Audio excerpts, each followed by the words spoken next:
All right, guys, so today I want to talk about what I would call heel disconnection. So a lot of the times we look at the delivery and we see essentially like a byproduct of something else occurring. You know, a lot of the times it occurs in the beginning of the delivery or somewhere towards the beginning. So for example, in this sense, you know, you see a lot of guys that struggle with premature rotation, opening of the hips, just opening, rotating prematurely, rotating early. Again, you know, for me, what I try to teach is like hold as long as we can, defy gravity for as long as we can, and then naturally get to that position where it all goes and explodes forward. So, you know, when looking at guys with, you know, say an early hip rotation that, you know, tend to leak open, I look at the backside. So I know like a lot of people have discussed this of recent, and this is something that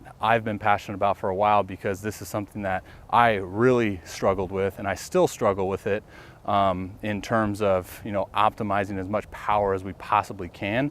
So I'll show you kind of examples when I'm going to throw, and you probably have seen examples, you know, in my throwing posts already, but in the sense of when we get to the peak leg lift, we're obviously trying to apply pressure, and we're applying that pressure with the whole entire foot, right?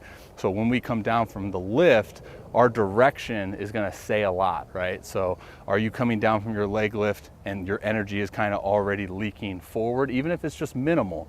Is your direction kind of already going forward because of you have a little weight shift going forward? That's gonna automatically disconnect you.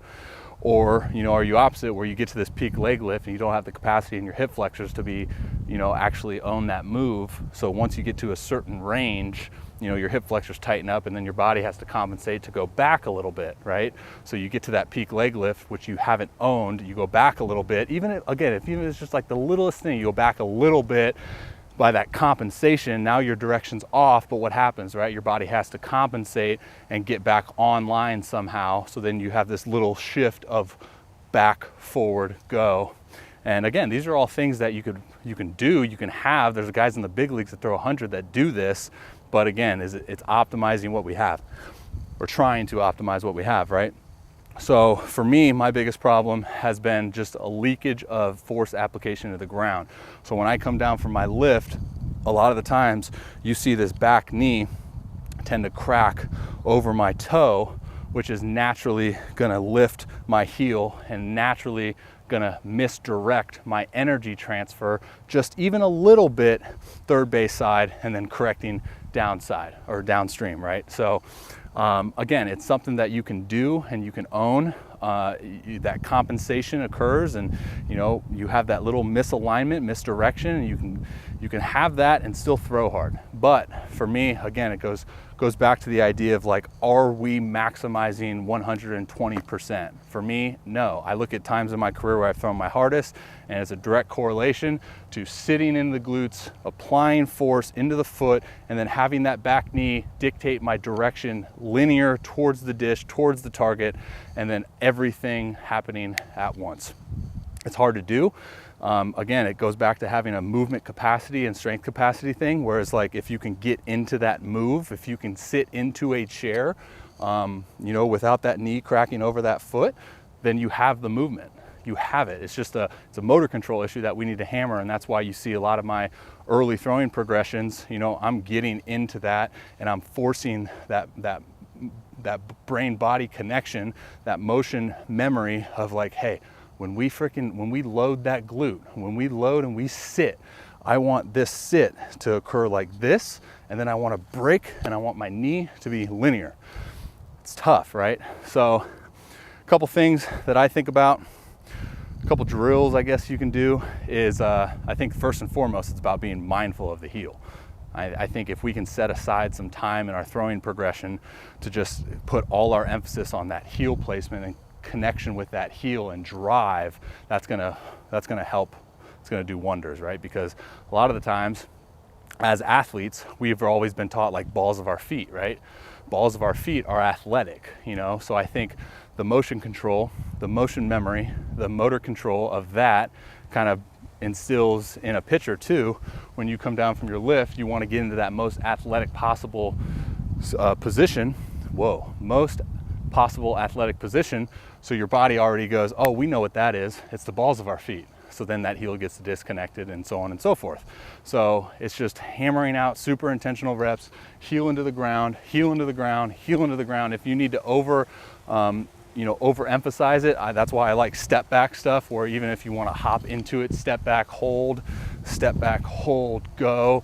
Even if you're just sitting here and you're going single leg, like, squat throws. I did the post on the other day on the reverse lunge throw. All those are really good things to give you the feedback of heel connection into the ground. And then, dude, I always say this, like, video is going to be your best friend, because you're able to process the feedback, process the information of what you're actually feeling through time and space, and then go back and look at it and see, like, was that the feeling that I was getting?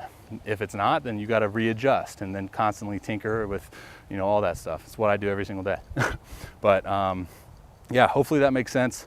Early rotation can cause from early heel disconnection. So be mindful of that. Look at a lot of high power output pitchers. They stay connected through that whole entire foot for a long duration of time. So I'm going to throw some, and I'm just going to be mindful of my heel. So it's like when I say velocity's in the ground. Okay, what does that mean? It's like we need to utilize the ground connection as best as possible.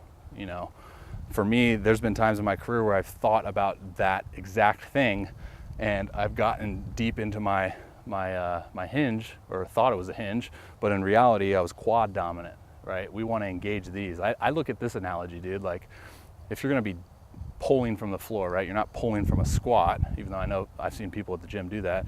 You're getting into that hinge and you're pulling in that hinge pattern, and you're able to pull more weight from the floor than you are able to push weight from a squat. So correct me if I'm wrong, the glutes are the strongest muscle in the body. Utilize those when you're trying to optimize your max power output.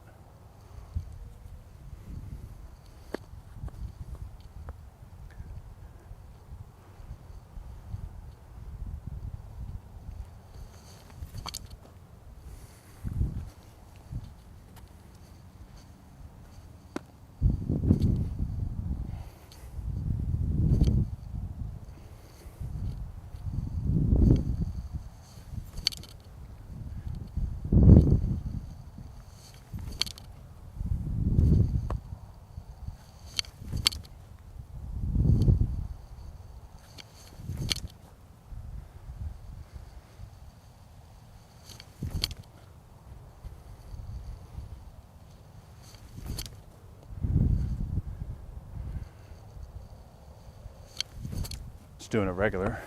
Let's see if there's any difference.